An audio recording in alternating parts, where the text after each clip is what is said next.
Hi everyone, I'm just an Englishman, and this is Guild Wars 1, a game that's got a very special place in my heart, and I'm very excited to actually come back to this game and play it once again, since it has recently been reforged. So, welcome to Guild Wars 1, this Let's Play series. It's going to be a full journey through one of the most iconic online RPGs ever made in my eyes. Whether you're returning to Tyria, Camphor, Alona after many years away, or you're discovering this classic for the very first time, you're in the right place. Guild Wars 1 is a story-driven MMORPG where every mission feels like a focused adventure. Instead of the usual open-world grind, this game gives you quests, tight party-based combat, and a huge amount of guild freedom. Throughout the series, we'll explore the world, tackle full campaigns, talk through builds, characters, and lore details, and enjoy the chill, nostalgic vibe that made Guild Wars such a beloved classic. I'll be playing at a relaxed pace, taking in the atmosphere, checking out interesting areas, and explaining things in a way that makes sense, whether you've played for 1 hour or 1,000. So sit back, grab a drink, and let's dive into a timeless adventure filled with great music, memorable missions, and that unmistakable Guild Wars charm. Enjoy the journey and welcome. So we're going to be focusing purely on the role-based, role-playing character aspect of Guild Wars. I may at some point dive into PvP only, but for now we're going to be going into role-play only characters.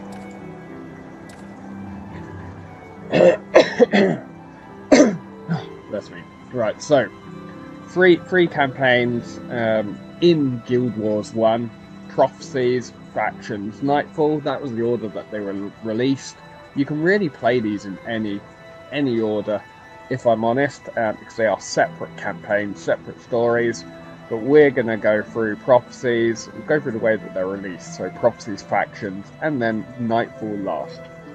I would most likely be playing through the extra content as well. So you do have a DLC, the largest being Eye of the North, and then some bonus missions and other bits later on as well.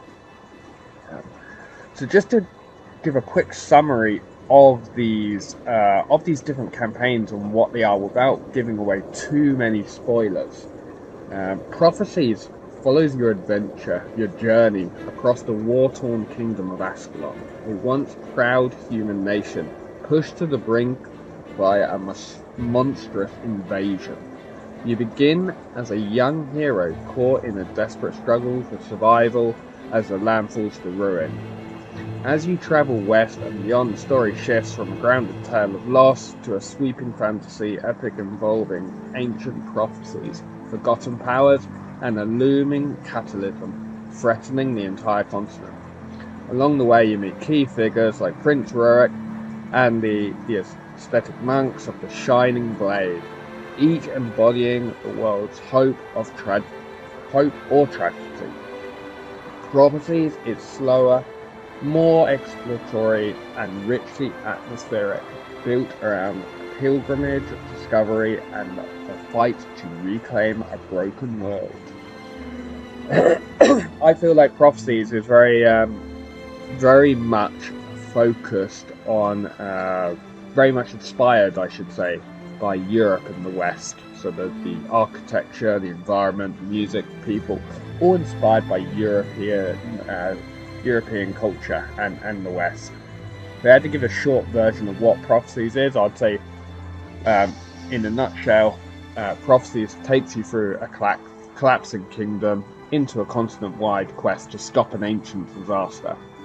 It's a very slow burn, atmospheric story of survival, prophecy, and hope as you rise from a refugee to a hero. So that is Prophecies. Moving on to Factions. So Factions, where Prophecies takes place in Tyria, that's the continent, and Factions takes place in the continent of Camphor. And this is a vibrant Asian-inspired continent. So everything from the architecture, the music, the people, the environment, it's all inspired by Asian architecture, Asian it's Asian inspired. That the Asian continent here is divided between towering cities, cursed, decaying wilderness. You step into the role of a newly recruited agent investigating a supernatural plague spreading across the empire. This plague twists both people and spirits, and its origins tied to powerful figures from Kempfer's past, some seeking redemption, others seeking revenge. As tensions rise between rival factions, you're caught in a political and spiritual crisis, where every choice pushes the Empire closer to salvation or collapse. Factions is fast-paced, dramatic, and filled with striking contrasts. Neon-lit streets, jade seas, ancient rituals, and deadly corruption. Its themes revolve around duty, tradition, and the consequences of power. in short, faction drops you into this plague-ravaged empire, where politics, spirits, and ancient grudges collide. You race to stop a supernatural corruption from threatening to tear apart Kempfer. So, quite a difference really between Prophecies and Factions. Factions very fast-paced, very quick. Prophecies very slow burn. Lastly, we get onto the campaign of Nightfall. Nightfall unfolds in Alona, a sun-soaked continent inspired by Africa, Northern Africa, and Middle Eastern cultures. So completely different from the other two. Each one has their own different inspiration. In this one, you play as a rising military recruit, working to uncover a growing supernatural threat tied to a charismatic, dangerous figure, manipulating people across the land. As darkness spreads, you form alliances with diverse factions, orderly knights, desert nomads, and mystical exiles, each holding a piece of truth. Nightfall's stake escalates quickly, blending political intrigue with mystic prophecy as an ancient evil begins to awaken. It's the most cinematic of the campaigns, known for its strong cast, moral undertones, and the introduction of customizable hero companions. So you get heroes that can run alongside you in your party and fight by your side. In short, Nightfall sends you across what is known as Alona to stop this rising supernatural threat led by this mysterious, influential figure. It's very cinematic, character-driven, and rooted in prophecy and political tension. So those are the three main campaigns. I won't go too much into the either north or the other bonus missions at the moment. We can cover those off if and when we actually get through all these campaigns. It's going to be a very long series, very long playthrough. So let's just dive really into Prophecies, and we can start to choose our profession. So there are 6 core professions. Actually, very quickly, if we go back on factions, what we do have is we get 2 additional. So we get an assassin and a ritualist, only on factions, unique factions, and then Nightfall we get another 2 additional. So we get something called a Paragon and also something called a Dervish. But for us, Prophecies, we've got only access to the 6 core professions. So I was thinking how best to describe these, how best to choose which profession to go with. I mean, I've already decided, to be honest, before I've actually jumped into this game, and it's going to be the one that makes most has the most nostalgic feel for me, and that is the warrior. But how best for other people to decide. So I was thinking hard about this, and then I got all my game boxes back out. Actually, I thought it'd be interesting just to read what does the manuscripts, the booklet that you used to get when you purchased a physical game, say about these classes. So from a warrior perspective, what we do have is, from a prophecy warrior perspective, warrior Warriors rely on stout hearts, brute strength, and melee weapons to subdue their enemies, protect their allies, and generally disdain long-range warfare, preferring instead to charge directly into the fray, swinging their weapon of choice. They can take a beating unlike anyone else. Warriors are equally comfortable wielding axe, hammer, or sword, though many choose to master one weapon over all others. Many warrior skills require adrenaline, which builds up during combat to enable those skills, and usually results in major damage. Defensive tactics help the warrior to avoid damage and protect allies, but strength is the warrior's biggest asset, allowing this hero to do more damage with every attack. That's what Prophecies had to say about the warrior.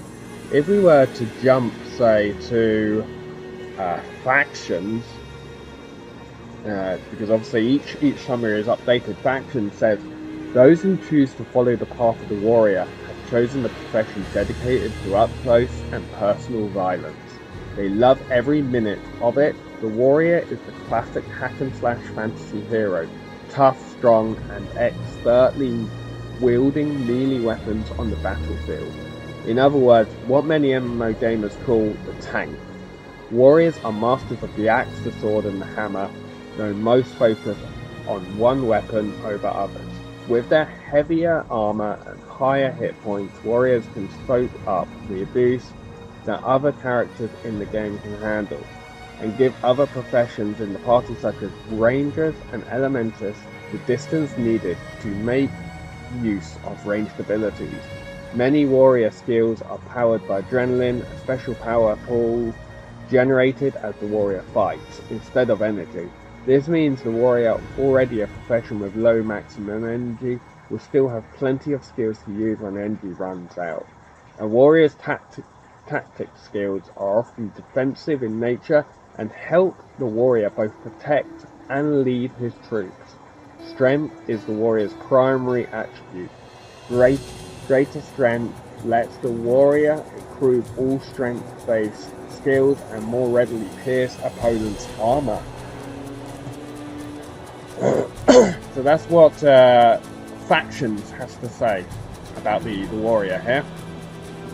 If we now skip lastly to Nightfall, what does Nightfall have to say about the warrior? So let's just open up the book. Trying to find the warrior in the book. Oh gosh, well, they are right at the end. There we go. So the warrior. The warrior rushes to the front lines of the fight, dealing damage that's up close and personal.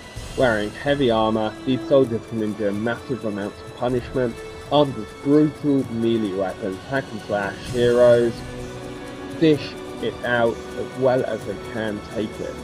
For this reason, many MMORPGs refer to this type of character as the tank. Some warrior skills are fueled by energy, but others depend on another resource, adrenaline, which slowly builds up as the warrior deals or takes damage until the hero has enough rage to fuel the adrenaline skill. So that's what the manuscripts have to say about the warrior. For me, pulling it in a short summary, a warrior is just a frontline fighter, built for charging into danger, soaking up hits, and dealing heavy melee damage. Warriors rely on strength, armor, and powerful weapon attacks to control the flow of a fight.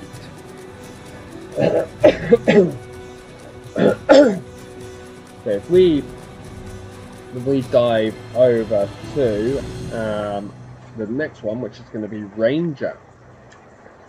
So what have we got to say about Ranger? Rangers are unique in their ability to succeed with the help of, or even in spite of, their environment.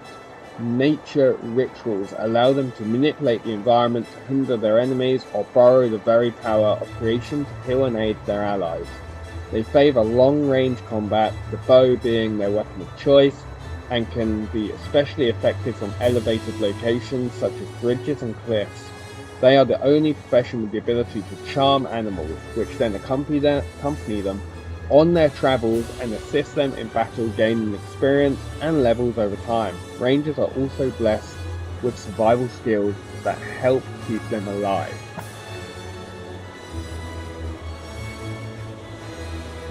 From so if we look at this from a factions point of view, the Ranger is more in touch with living nature than any other profession.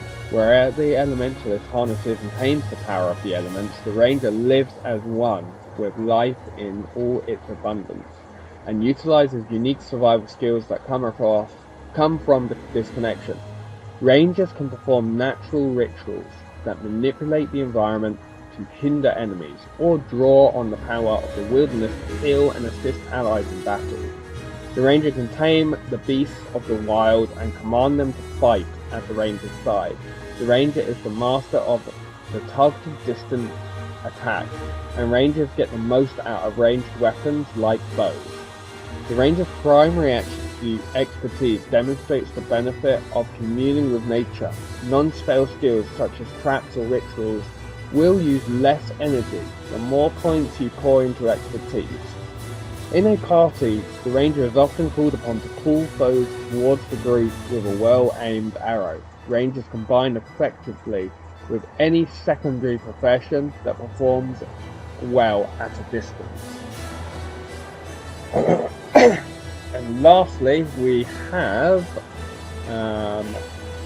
Nightfall. What does Nightfall have to say about a Ranger? What we got? The Dervish, Elementalist, Mesmer, Monk, Necromancer, Paragon, Ranger. There we go. Ranger, quite a short paragraph here. Rangers thrive in the wild, surviving the many different environments of Alona and beyond. A Ranger's versatile ranged attacks strike precisely, and some Rangers choose to fight with a bestial pet by their side.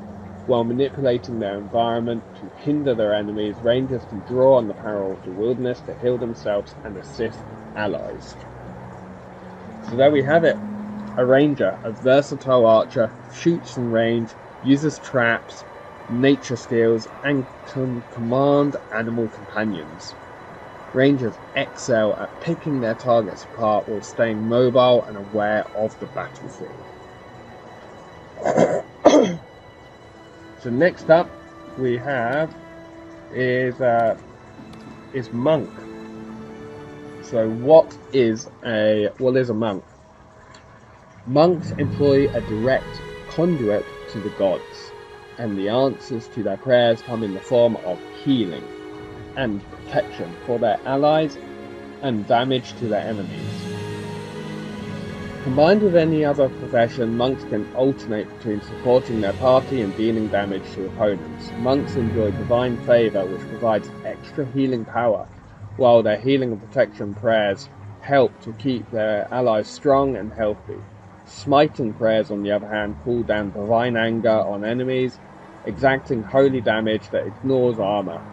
Though damage dealing is not the monk's specialty, what monks lack in firepower they make up with their unparalleled gift for keeping their allies alive. That was the Prophecies manuscript, the Factions manuscript. So, Monk. Where is Monk? Here we go, Monk.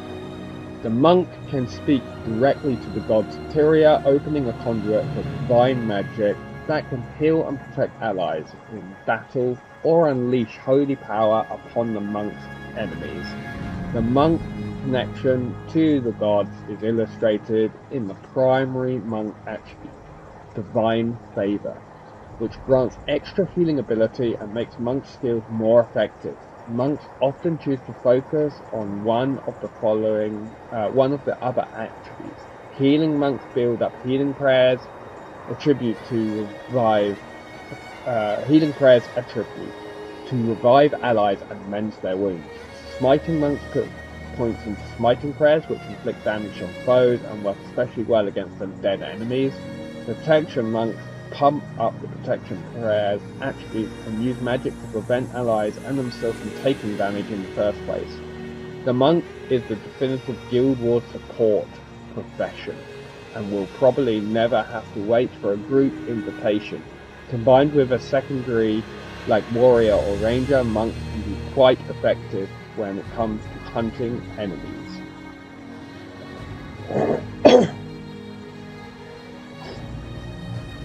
So we've seen the tank, we've seen a distant damage dealer, and the monk is the support profession.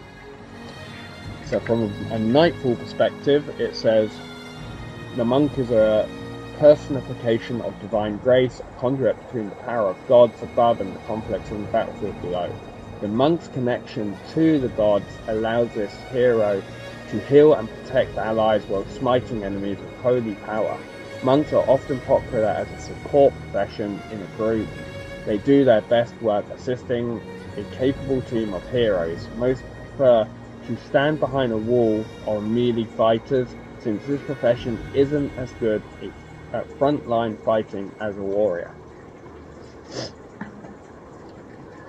Okay, next is the Necromancer. Well, actually, just quickly before Monk, the last thing I have to say about Monk, again, just to summarize what was said there in those manuscripts.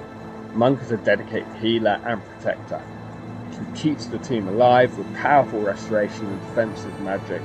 Monks shine at preventing damage, cleansing harmful effects, and stabilizing tough fights. So that's what I have to say about the monk. Go on to Necromancer next. So, Necromancer. Let's see, what do we have to say about Necromancer in these manuscripts?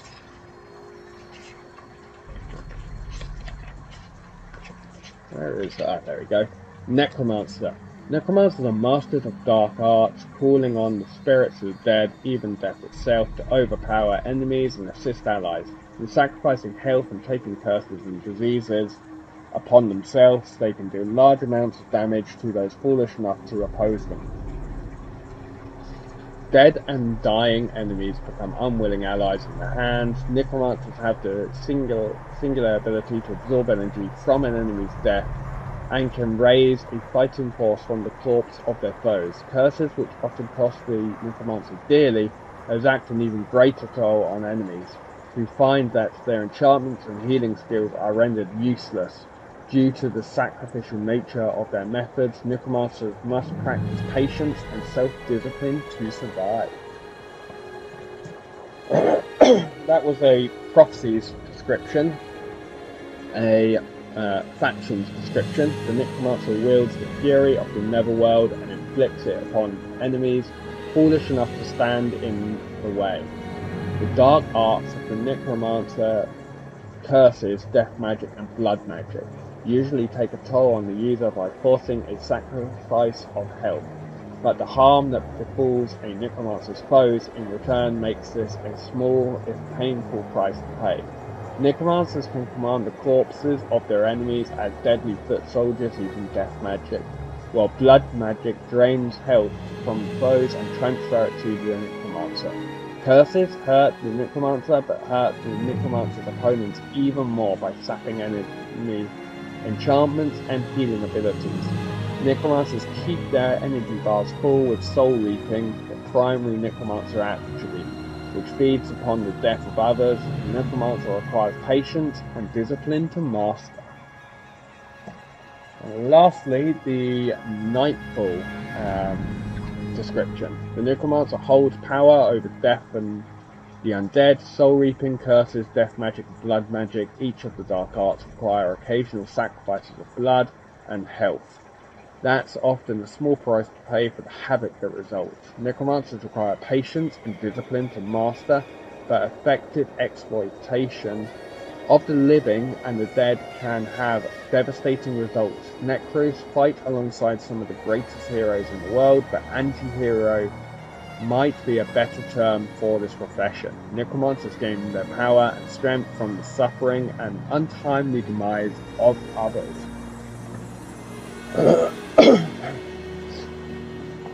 So, to put it in short, Necromancer is a dark caster who drains life, spreads debuffs, and raises undead minions. Necromancers wear enemies down over time and turns the chaos of death into fuel for their own power.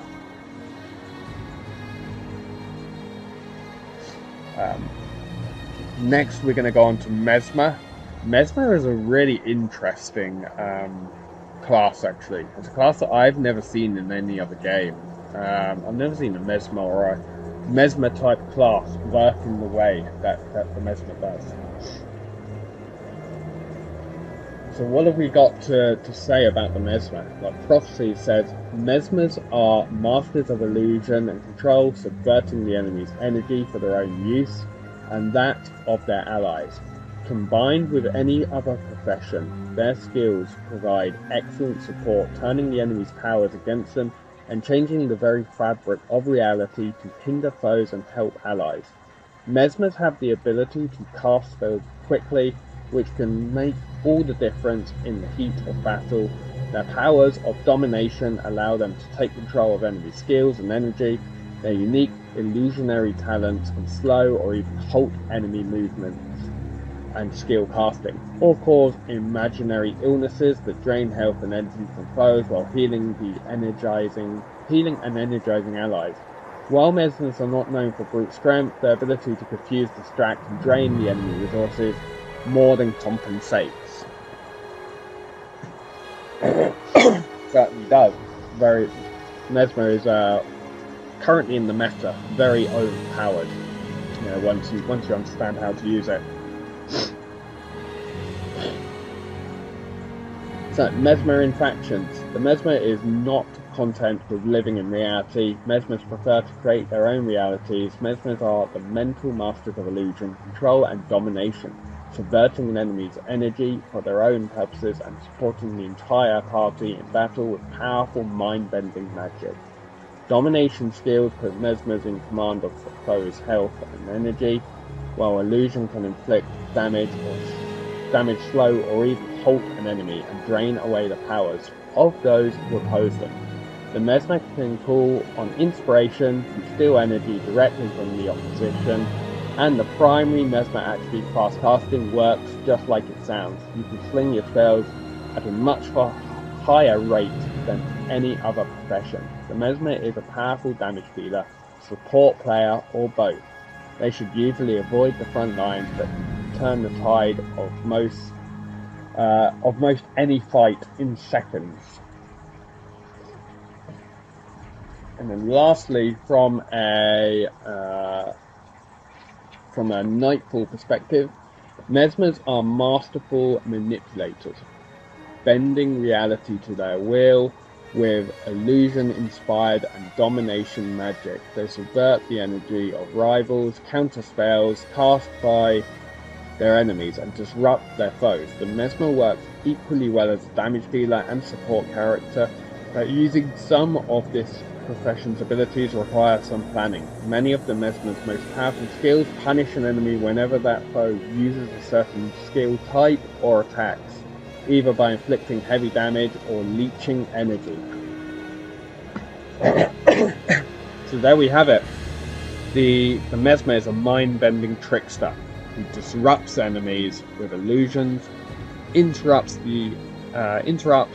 and deals energy manipulation. Mesmers mess with opponents' timing and punish them for using the wrong skill at the wrong moment. That's what I have to say about the Mesmer. One of my, other than the Warrior, which is the most nostalgic class, and I just love to get in there and hack and slash everything and soak up damage, Mesmer is probably the second class that I really like, just because of its uniqueness to Guild Wars. And of course, last but not least, we have the Elementalists. So, Prophecies, Elementalists. Elementalists summon the power of earth, air, fire, and water, and command them at will. They can inflict more damage in a single strike than any other profession. Earth magic summons quakes and eruptions, encases enemies in stone, or protects allies. Air magic harnesses the power of tempest to strike foes down with lightning or enable allies to run like the wind. Fire magic manifests flames, fireballs, molten lava, even meteors to burn enemies to a crisp. And water magic conjures mist and ice, slow enemy movements and attacks, blur vision, protect allies against magic, and inflict cold damage to enemies. Elementalists have access to energy regenerating skills, and when chosen as a primary character, they can increase their maximum energy over time. The wise Elementalist avoids becoming surrounded, but keeps a local area of effect spell on hand just in case.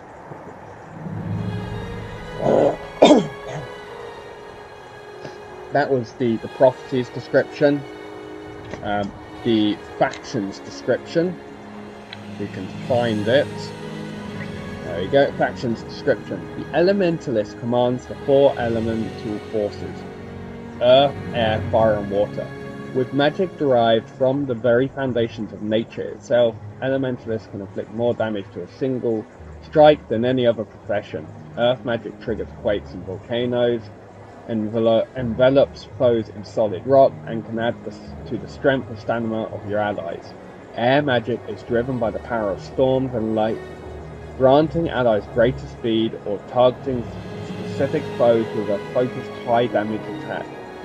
Fire magic is often considered the most purely destructive form, inflicting searing pain and damage on multiple enemies. The magic of water is highly manipulative. Water magic summons ice and mist to slow enemies down and blur their vision, inflicts freezing cold damage, and even protects allies from other forms of magical damage. The primary Elementalist attribute, energy storage, gives the Elementalist the highest maximum energy in the game. This makes other professions that use a lot of energy, like the monk or the Mesmer, natural choices for an Elementalist secondary class. Elementalists should never be at the fore of melee combat, but when surrounded, they can tap into a full stable of handy area of effect skills just in case. And lastly, the very last description here is Nightfall. Earth, air, fire and water. The Elementalist commands the primal forces of the world. These sorcerers can inflict more area of effect damage in a single attack than any other profession. Their approach to magic is as varied as the many permutations of elements in the world. Those who crave raw power specialize in 1 or 2 elements, but dabblers prefer to experiment with different combinations. So there we have it. That was the Elementalist. Elementalist, as I summarize it, is a high damage spellcaster who controls fire, water, air, and earth to unleash big, flashy attacks. Elementalists dominate from a distance with explosive bursts and strong area spells. We have a few other classes that aren't in this list, so I will go over them very quickly. Just a summary. We'll go over them in more detail when we actually play through factions and Nightfall. You've got the Assassin. Assassin is a fast teleporting striker built for hit and run attacks. Assassins jump into the fight, unleash deadly combos, and rely on precise timing to escape before the enemy can hit back. In factions, you also got the Ritualist, a spiritual spellcaster who summons ghostly spirits and channels ancestral magic. Ritualists support the team with healing, buffs, or a steady range damage through their summoned spirit allies. And then on the Nightfall side, we have the Paragon, a fairly unique, I would say, a fairly unique class as well, the Paragon, if I'm honest. It's a spear-throwing battlefield leader who inspires teammates with powerful shouts and chants. Paragons mix ranged attacks with party-wide support, keeping the team energized and coordinated. And lastly, the Dervish, a holy warrior who wields a scythe and transforms using divine forms. Dervishes spin through groups of enemies, dealing sweeping damage while powering up through sacred enchantments. So that's all the professions in detail. I know it's been we've been talking probably for about half an hour and we've not even got into the game yet. But I think this is what the playthrough is going to be like. It's going to be very story rich and very lore rich. With that, let's actually create a warrior. So I'm going to create a male warrior. Oh, what did they do there? Male, not female. I'm going to create a male warrior for this playthrough. So a few different hairstyles. Let's just see what we want. I'm going to go with this hairstyle. Maybe some darker hair. Face. Let's see what face we want. I'm going to go with this face. And then skin colour. I think skin colour is good for me. So let's go with that. We're going to have him very tall. We want him to be a warrior. He's big and bulky. He's a big tank. And silver armour seems good for me. So, name. Gonna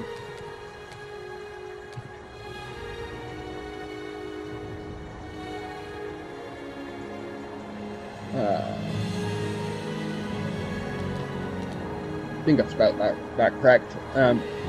Basically, the name that I'm using is from the Ghosts of Ascalon. It's both of the Norn heroes, so the first name and the last name of those two Norn heroes.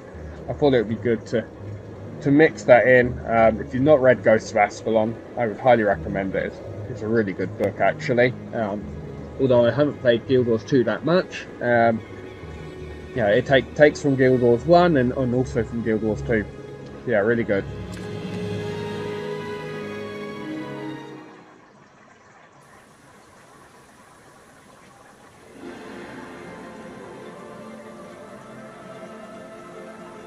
The last day dawns on the kingdom of Ascalon.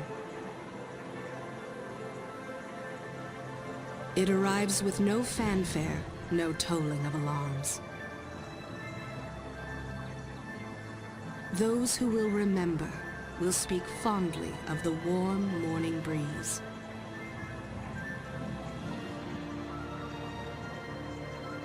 People carry on with their daily lives, unaware that in a short while, everything they have ever known will come to an end.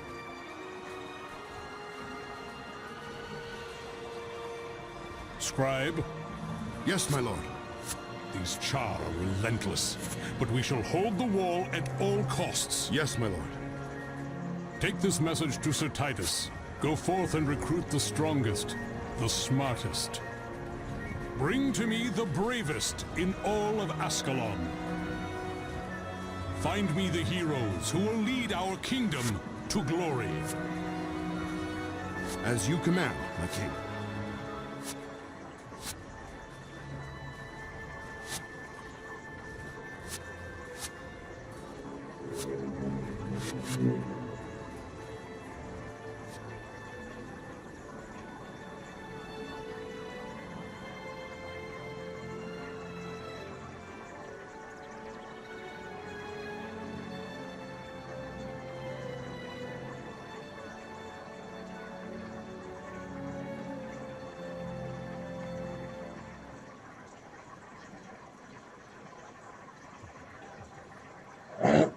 And there we go.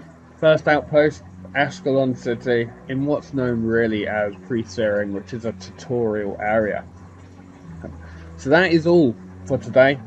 Really just to cover off the different campaigns and the different professions that you can choose, and then actually create a character. So thanks for watching. If you have made it up to this part in the video, and of course let me know, what profession did you choose, and what profession is your favourite in Guild Wars 1? Thanks for watching, and please join me next time to actually begin the playthrough of Guild Wars 1 Prophecies. Bye for now.